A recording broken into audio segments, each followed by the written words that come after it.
5 চামচ চিনি নিয়ে নিয়েছি এই চামচটার, আর দেখো 5 চামচ কিন্তু আমি গুঁড়ো দুধ নিয়ে নিয়েছি এই বড় চামচটার।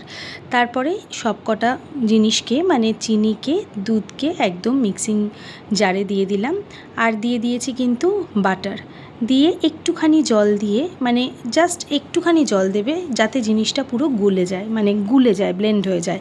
বেশি জল কিন্তু দিলে জিনিসটা নষ্ট হয়ে যাবে।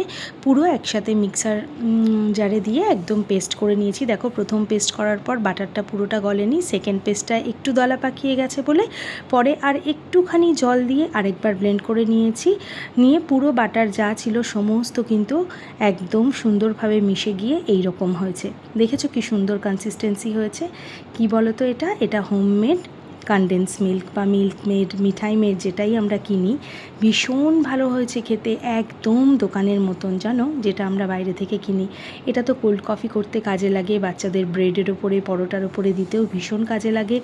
আর দেখো দুধটা দিয়েছি কিন্তু এইটা আমুল স্প্রেটা, ব্যাস স্টোর করে ফ্রিজে রেখে দিলাম। আর আজকে সকালেই না এই রেসিপিটা আমি ইনস্টাগ্রামে দেখেছি, তাই ভাবলাম তোমাদের সাথে শেয়ার করি। কেমন লাগলো জানিও, আর বাড়িতে বানিয়ে রেখো, একদম এক্স্যাক্ট ওই টেস্টই কিন্তু হয়েছে।